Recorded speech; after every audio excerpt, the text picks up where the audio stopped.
तो आइए बाबू जो है आज अपना क्लास हम लोग फिर स्टार्ट करते हैं।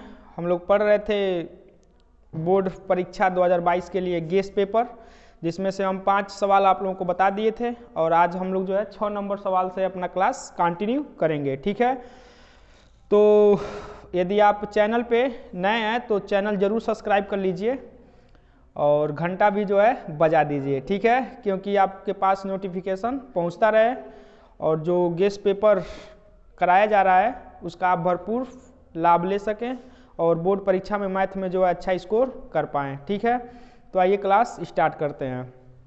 तो पहला 6 नंबर सवाल है, करा एक हवाई जहाज एक हवाई अड्डे से उत्तर की ओर 1000 किलोमीटर प्रति घंटे की चाल से उड़ता है।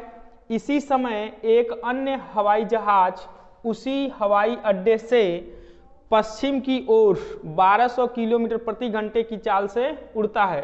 1.5 घंटे के बाद दोनों हवाई जहाज़ों के बीच की दूरी कितनी है? तो बहुत प्यारा सा सवाल है और हम लोग बढ़िया से सीखेंगे। थोड़ा सा धैर्य बनाइए, माइक का जो रजाई था वो नीचे गिर गया है। ठीक है, आइए देखते हैं। पहले जहाज जो है उत्तर की दिशा में उड़ रहा है, तो ये हम लोग मान लेते हैं कि ये अपना हवाई अड्डा है, हवाई अड्डा। ये अपना क्या हो गया? तो हवाई अड्डा हो गया। और इस हवाई अड्डे से जो है उत्तर की ओर एक जहाज है और वो उड़ रही है। तो ये अपने पास ये जहाज हो गया। तो आप समझ पा रहे होंगे जहाज ये बहुत अच्छा जहाज बना हुआ है और कितनी की रफ्तार से उड़ रहा है? तो 1000 किलोमीटर प्रति घंटे की चाल से। तो हम लोग हल करेंगे इस सवाल को। तो लिखेंगे पहले हवाई जहाज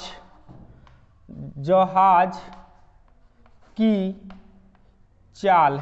तो पहले हवाई जहाज की अगर चाल देखें तो 1000 किलोमीटर प्रति घंटा दे रखा है। आई बात समझ में? अगर समय की बात करें तो समय हमको 1.5 घंटा दे दिया है। तो लिखेंगे 1 + 1/2 घंटा। इसको कन्वर्ट करेंगे 2 × 1 = 2 और 1 3, तो 3/2 घंटा हो जाएगा। तो हम क्या निकालेंगे? दूरी निकालेंगे कि जहाज जो है, पहला जहाज जो है वो 1.5 घंटा में कितना दूरी तय कर लिया है। तो दूरी बराबर होता है चाल गुणे समय। तो चाल अपने पास कितना है? तो चाल अपने पास 1000 है और गुणे समय कितना है? तो 3/2 घंटे है। तो 2 से इसको जब काटेंगे तो ये 500 बार ही जो है हैप्पी बर्थडे हो जाएगा। और 500 का गुणा हम 3 में करेंगे तो पाते ही 1500 किलोमीटर निकल जाएगा। यानी कि जहाज 1 जो है हवाई अड्डे से 1500 किलोमीटर की दूरी तय कर लिया है। आई होप कि मेरी बात आप लोगों को समझ में आया होगा। कितना दूरी जा चुका है? तो ये जा चुका है 1 मिनट। ठीक है, तो 1500 किलोमीटर की दूरी तय कर लिया है। और मान लेते हैं कि ये हवाई जहाज हवाई अड्डा जो है ए है और वो कितना दूरी जा चुका है? ए से बी दूरी, और ए और बी के बीच की दूरी कितना हम निकाल लिए हैं? 1500 किलोमीटर। इसी प्रकार लिखेंगे हम लोग दूसरे हवाई जहाज की चाल। तो दूसरे हवाई जहाज की चाल जो दिया है, कितना दिया है? 1200 किलोमीटर प्रति घंटा। तो यहाँ लिखेंगे 1200 किलोमीटर प्रति घंटा। और किधर उड़ रहा है भाई? तो ये पश्चिम की ओर उड़ रहा है। तो पश्चिम की ओर उड़ रहा है, तो यहाँ ए से ये आ गया हमारा किधर? पश्चिम की ओर आ गया। आई बात समझ में? तो यहाँ ये अपना हवाई जहाज होगा। ठीक है, जो कि इसको बना लेते हैं सी। ठीक है ना, तो सी बिंदु पर ये आ गया है। तो अब हम इसकी दूरी निकाल लेंगे, यानी कि ए से सी तक की दूरी निकाल लेंगे। तो समय की अगर बात करें तो इसके लिए भी सेम टाइम दिया हुआ 1.5 घंटे बाद का है। तो यानी कि 1 + 1/2 घंटे, और इसको कन्वर्ट करेंगे तो 2 × 1 = 2 और 1 3/2 घंटा ही आएगा। इसकी भी हम दूरी निकाल लेंगे। तो दूरी बराबर क्या होता है? चाल गुणे समय। तो चाल इसका कितना है? 1200 और समय कितना है तो 3/2। तो ये इसको काटेंगे तो ये 600 बारी में कैंसिल हो जाएगा। तो 600 का गुणा 3 में करेंगे तो 6×3 1800 किलोमीटर, यानी कि हवाई अड्डा ए से सी तक जो है दूसरी जहाज 1800 किलोमीटर की दूरी तय कर चुकी है। ठीक है, तो पूछा है क्या हमसे कि 1.5 घंटे के बाद दोनों हवाई जहाज़ों के बीच की दूरी कितनी होगी। तो भाई साहब यही तो है, पहला जहाज बी तक पहुंच गया है 1500 किलोमीटर और दूसरा जहाज जो है सी बिंदु तक पहुंच गया है कितना किलोमीटर 18 किलोमीटर। तो दोनों जहाज़ों के बीच की दूरी तो यही होगी। तो ये देखिए एक समकोण त्रिभुज बन गया। आई बात समझ में? तो हम पाइथागोरस प्रमेय लगा देंगे और बहुत सरलता से दोनों जहाज़ों के बीच की दूरी निकाल लेंगे। तो आप स्क्रीनशॉट लीजिए और बढ़ते हैं इसके आगे सॉल्यूशन की ओर। तो देखिए हम लोग लिखेंगे त्रिभुज ए बी सी में, तो त्रिभुज ए बी सी में हम पाइथागोरस लगा देंगे। पाइथागोरस प्रमेय से, तो पाइथागोरस प्रमेय से हम लोग क्या जानते हैं, 90 अंश के सामने वाली जो बड़ी भुजा होती है वो कर्ण होती है। तो कर्ण हमारा क्या हो गया बी सी। तो लिखेंगे बी सी का स्क्वायर बराबर लंब का स्क्वायर यानी कि ए बी का स्क्वायर प्लस आधार का स्क्वायर कौन है ए सी, यानी कि ए सी का स्क्वायर। तो बहुत अच्छा सा सवाल है। अब लिखेंगे हम लोग सी बी का स्क्वायर या बी सी का स्क्वायर, बात एक ही है, बी सी का स्क्वायर या सी बी का स्क्वायर। ठीक है ना, तो सी बी का स्क्वायर ए बी, तो ए बी कितना है, ए बी के बीच की दूरी 1500, तो लिखेंगे हम लोग 1500 का स्क्वायर और प्लस ए सी, तो ए सी के बीच की दूरी कितना है, तो ये है 1800 और इसका स्क्वायर कर देंगे। ठीक है, तो ये हो जाएगा सी बी का स्क्वायर इज इक्वल टू 1500 का स्क्वायर करेंगे तो 15 का स्क्वायर और होता है 225 और 2 बार गुणा करेंगे तो 4 गो शून्य लग जाएगा। ठीक है, प्लस 18 का स्क्वायर कितना होता है तो 324, इसका 2 बार गुणा करेंगे तो 4 शून्य यहाँ भी लग जाएगा। ठीक है, अब यहाँ लिखेंगे सी बी का स्क्वायर बराबर इन दोनों को जोड़ेंगे तो ये 4 शून्य तो ऐसे ही रहेगा, 5 4 9 2 2 4 और 3 2 5। अब क्या करेंगे वर्गमूल लेंगे, तो वर्गमूल लेते दोनों तरफ करड़ी चढ़ाते हैं तो ये अपने स्क्वायर से कांडी समाप्त कर लेगा, तो ये हो जाएगा सी बी और बराबर और इधर लग जाएगा रूट, तो रूट में लिखेंगे 5 4 9 और फिर से 4 शून्य। तो अब देखिए ये बहुत बड़ा हो गया है ना, तो इसको हम लोग टेक्निक से सॉल्व करेंगे और वो अपना टेक्निक क्या होगा देखिए प्यार से। सी बी बराबर हमको यहाँ 549 दिख रहा है, तो 549 को हम लोग क्या लिख सकते हैं तो 9 गुणे 61 लिख सकते हैं। आई बात समझ में, 549 को क्या लिख सकते हैं 9 गुणे 61, क्यों, क्योंकि 9 एक कम 9 और 9 छके 54, तो 549 आई कितना शून्य है 4 शून्य, तो इसको लिखिए 10,000, इसका गुणा करेंगे तो फिर यही आ जाएगा। तो ये हो जाएगा सी बी बराबर, ये देखिए 3 का स्क्वायर है तो 3 जो है आगे आ जाएगा करनी से बाहर, और ये किसका स्क्वायर है तो 10,000 जो है ये 100 का स्क्वायर है, तो 100 अपने स्क्वायर से करनी समाप्त करेगा बाहर आ जाएगा 100 और रूट में कौन रह जाएगा 61, क्योंकि 61 किसी संख्या का स्क्वायर नहीं है। तो अब हम गुणा कर देंगे इसी का, तो 100 का गुणा 3 में करेंगे तो ये आ जाएगा 300 और रूट में कितना 61, यही जो है हो जाएगा, यहाँ किलोमीटर इसका मात्रक लगा देते हैं, दोनों जहाज़ों के बीच की दूरी। तो आई होप कि ये सवाल आप लोगों को समझ में आया होगा।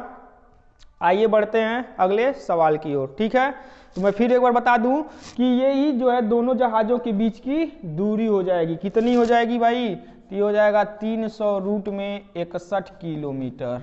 ठीक है, तो आइए बढ़ते हैं अगले सवाल पर। तो आइए देखते हैं अपना गेस पेपर का 7 नंबर सवाल। तो आप लोग वीडियो में बने रहिए और चैनल जरूर सब्सक्राइब कर लीजिए।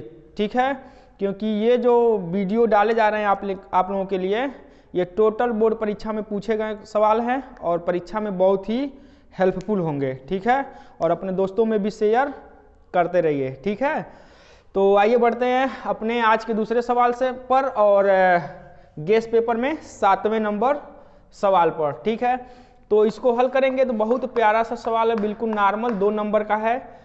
6 सेमी त्रिज्या वाले एक वृत्त के 6 सेमी त्रिज्या वाले एक वृत्त के एक त्रिज्यखंड का क्षेत्रफल ज्ञात कीजिए जिसका कोण कितना डिग्री है, 60 अंश है। आई बात समझ में। तो हमको वृत्त की क्या दे रखी है, वृत्त की त्रिज्या। तो वृत्त की त्रिज्या r हमको दे रखा है कितना सेंटीमीटर, 6 सेंटीमीटर। तो यहाँ लिखेंगे 6 सेंटीमीटर। ठीक है, और त्रिज्यखंड का कोण दे रखा है, त्रिज्यखंड का कोण थीटा हमको दे रखा है कितना डिग्री, तो 60 डिग्री का दे रखा। हमसे पूछा क्या है, तो हमसे पूछा है त्रिज्यखंड का क्षेत्रफल। तो हम लिखेंगे अतः त्रिज्यखंड का क्षेत्रफल। तो त्रिज्यखंड का क्षेत्रफल हम लोग जानते हैं कि थीटा बटे 360 गुणे पाई आर स्क्वायर, ये जो है फार्मूला है किसका, त्रिज्यखंड का क्षेत्रफल ज्ञात करने का। ठीक है, तो हम देखेंगे थीटा का मान 60 डिग्री है, तो थीटा के जगह हम कितना रखेंगे, 60 डिग्री, और नीचे 360 गुणे पाई का मान रखेंगे। तो पाई का मान होता है 22/7 गुणे ये देखिए आर, तो आर का मान कितना है, 6 है, और इस पे क घात है, 2 घात, तो 6 को क बार लिखेंगे, 2 बार। तो ये 0 से 0 कैंसिल हो जाएगा, ये 6 से क बारी 6 छके 36, और ये बटे वाले 6 से ये गुणे वाला 6 क्या हो जाएगा, कैंसिल। तो ऊपर बचा 22 और क्या बचा 6, और नीचे क्या बचा 7। तो हम गुणा कर लेंगे, 6 दूनी 12 और 6 दूनी 12 और 1 हासिल 13, अब बटे कितना 7, ये हो जाएगा हम लोग का सेंटीमीटर स्क्वायर। तो ये हो जाएगा त्रिज्यखंड का क्षेत्रफल। तो बहुत सुंदर सवाल था। आइए बढ़ते हैं अपने अगले सवाल की ओर। तो आइए जो है अपना 8वां नंबर सवाल देखते हैं। वेरी मोस्ट इंपॉर्टेंट प्रश्न है ये बोर्ड परीक्षा के लिए। ठीक है, 4 नंबर से कम में नहीं आएंगे। कर आकृति में AB बराबर AC वाले एक समद्विबाहु त्रिभुज। तो ये त्रिभुज कैसा है, समद्विबाहु। तो समद्विबाहु त्रिभुज किसे कहते हैं, जिसकी 2 भुजाएं आपस में क्या हो, बराबर हो। ठीक है, करा कि त्रिभुज ABC की बढ़ाई गई भुजा CB पर स्थित E एक बिंदु है यदि AD लंब BC। आई बात समझ में, यानी कि ये जो AD है AD लंब है किस पे, BC पर, यानी कि इस भुजा पर लंब है। और क्या करा, और EF लंब AC, और ये EF ये वाली जो तिर्यक रेखा देख रहे हैं EF, ये किस पे लंब है, AC पर लंब है। करा तो सिद्ध कीजिए कि त्रिभुज ABD यानी कि ये वाला जो त्रिभुज दिख रहा है ये समरूप है त्रिभुज ECF, यानी कि ECF, यानी कि इस वाले त्रिभुज के क्या है, ये समरूप है। यानी कि ABD ये वाला त्रिभुज और E और ये C और ये F ये वाला त्रिभुज समरूप है। तो बहुत प्यारा सा सवाल है, इसको हम हल करेंगे। तो लिखेंगे, क्या लिखेंगे भाई, दिया है, क्या दिया है, तो समद्विबाहु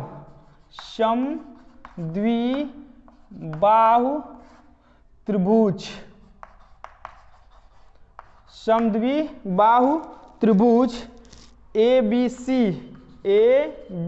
ABC में बढ़ाई गई भुजा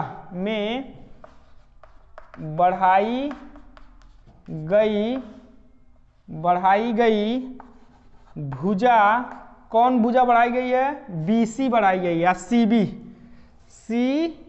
यानी कि इधर से बढ़ाई गई है CB पर कोई बिंदु कौन है, E है। आई बात समझ में, फिर से सिद्ध करना है, क्या सिद्ध करना है, तो सिद्ध करना है त्रिभुज ABD। आई बात समझ में, ABD समरूप है किसके, त्रिभुज ECF के, यानी कि इस वाले त्रिभुज के ECF के ये समरूप है। तो लिखेंगे हम उपपत्ति उपपत्ति। उपपत्ति का मतलब प्रूफ। तो प्रूफ में हम क्या करेंगे, लिखेंगे त्रिभुज ए बी सी में, त्रिभुज ए बी सी यानी कि इस वाले त्रिभुज में देखेंगे तो लिखेंगे कि ए बी बराबर ए सी, यानी कि ए बी जो है भुजा वो ए सी के क्या है, बराबर। क्यों बराबर है, क्योंकि पहले ही बोल दिया कि ये समद्विबाहु त्रिभुज है, या फिर ए बी बराबर ए सी दे भी दिया है।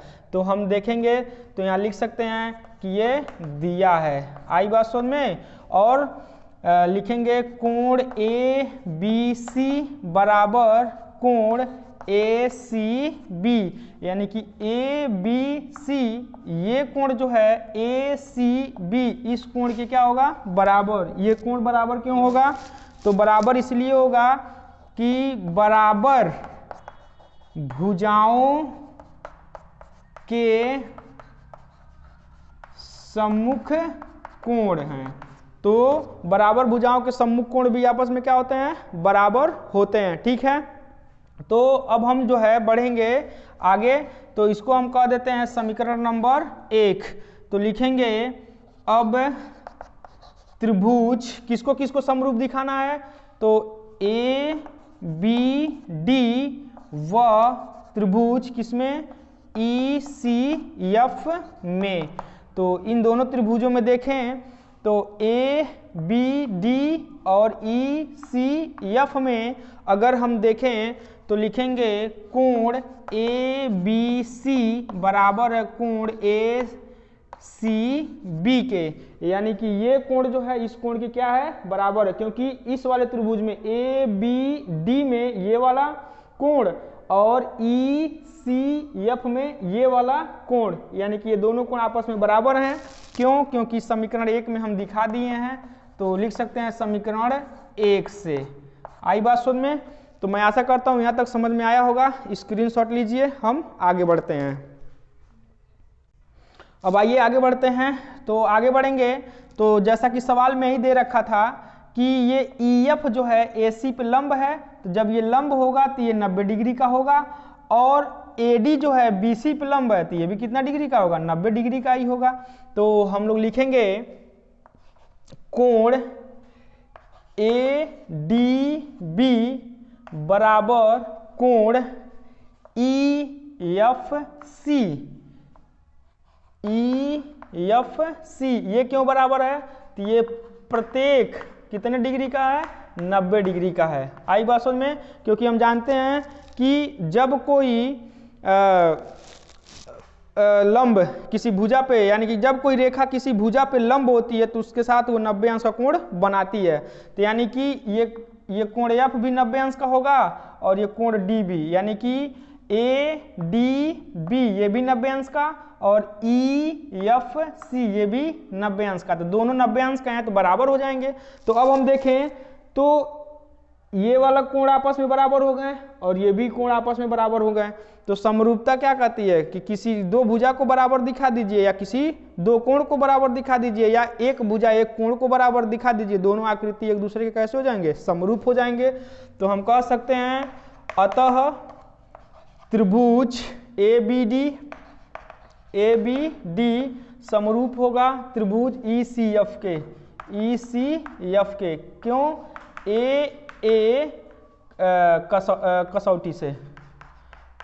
कसौटी से ए का मतलब एंगल, यानी कि कोण कसौटी से ये जो है आपस में क्या हो जाएंगे, समरूप हो जाएंगे। तो इस तरह से जो है हम इसको प्रूफ कर दिए। आई बात समझ में। तो आइए जो है बढ़ते हैं अपने अगले सवाल की ओर। तो आइए जो है देखते हैं अपना अगला सवाल। अगला सवाल है जो हमारा 9 नंबर का सवाल है, कर द्विघात समीकरण के रूप में निरूपित कीजिए। यानी कि इसको हल नहीं करना है, केवल द्विघात समीकरण के रूप में ही निरूपित करके छोड़ देना है। आई बात समझ में। क्या कह रहा है कि एक आयताकार भूखंड का क्षेत्रफल 528 वर्ग मीटर है, क्षेत्र की लंबाई मीटरों में है, चौड़ाई के दुगुने से 1 अधिक है। हमें भूखंड की लंबाई और चौड़ाई ज्ञात करनी है। बहुत प्यारा सा सवाल है, ध्यान दीजिए। कह रहा है कि लंबाई चौड़ाई के दुगुने से 1 अधिक है। आई बात समझ में। तो इसको जब हम हल करेंगे तो लिखेंगे माना भूखंड की चौड़ाई, माना भूखंड की चौड़ाई बराबर x मीटर। आई बात समझ में, हिंदी में लिख देता हूं x मीटर। तो लंबाई, तब भूखंड की लंबाई, तो भूखंड की लंबाई कितनी हो जाएगी? तो भूखंड की लंबाई कह रहा है कि चौड़ाई के दुगुने से, तो चौड़ाई तो यही है, तो 2 से क्या कर दीजिए, चौड़ाई में गुणा कर दीजिए। तो ये चौड़ाई को 2 से गुणा कर दीजिए, दुगुने से 1 अधिक है तो 1 इसमें जोड़ दीजिए। आई बात समझ में। तो ये हो गया चौड़ाई, और लंबाई बोला है कि चौड़ाई के दोगुने से 1 अधिक है, तो चौड़ाई में 2 से गुणा करके 1 जोड़ दीजिए, तो ये क्या निकल जाएगा, लंबाई। तो ये आ गया लंबाई मीटर में। तो अतः क्षेत्रफल, तो ये कैसा है, आयत के आकार का है, तो आयत का क्षेत्रफल क्या होता है, लंबाई गुणे चौड़ाई। तो क्षेत्रफल बराबर क्या हो जाएगा, ये हो गया लंबाई 2x + 1 इंटू चौड़ाई, ये हो गया x मीटर स्क्वायर। तो ये क्षेत्रफल निकल के आ गया। लेकिन अगर क्षेत्रफल हम देखें तो 528 वर्ग मीटर दे रखा है। तो लिखेंगे प्रश्नानुसार, यानी कि प्रश्नानुसार ये जो हम लोग क्षेत्रफल निकाले हैं 2x + 1 इंटू x, इसका मान कितना दे रखा है, तो 528 दे रखा है। तो यहाँ लिखेंगे 528। अब इस x का गुणा इसमें करेंगे तो x पर 1 घात, x पर 1 घात, तो 2x स्क्वायर प्लस फिर इस x का गुणा 1 में करेंगे तो x से कम x, अब बराबर 528 हो जाएगा। ये 528 इधर प्लस में, बराबर किधर लाएंगे तो माइनस में हो जाएगा। तो ये हो जाएगा 2x स्क्वायर प्लस x, और इधर आएगा तो ये -528, और बराबर किधर कुछ नहीं बचा तो 0। तो ये हो जाएगा लंबाई और चौड़ाई ज्ञात करने का व्यंजक। आई बात समझ में। और जिसको हमने द्विघात समीकरण के रूप में क्या कर दिया, निरूपित कर दिया। देखिए x पर मैक्सिमम पावर 2 है, तो इसको हम क्या कहेंगे, द्विघात समीकरण। तो हमने इसको द्विघात समीकरण के रूप में व्यक्त कर दिए। आई बात समझ में। तो मिलते हैं हम लोग अगले वीडियो में, ठीक है। तब तक आप लोग अपनी पढ़ाई कंटिन्यू करते रहिए, और इस गेस पेपर का तो आप लोग भरपूर लाभ उठाइए, ठीक है। तो अगला गेस पेपर हम लोगों का 10 नंबर क्वेश्चन से स्टार्ट होगा। मैं बहुत बड़ा वीडियो नहीं डालूंगा, ठीक है। ज़्यादा बड़ा वीडियो होने से भी आप लोग घबरा जाएंगे, पूरा वीडियो नहीं देख पाएंगे। छोटा छोटा वीडियो रहेगा, पूरा सवाल आप बारीकी से देख पाएंगे। तो आप लोग जरूर जो है चैनल को सब्सक्राइब करिए और दूसरे से कराइए भी, ठीक है, जिससे जो है हम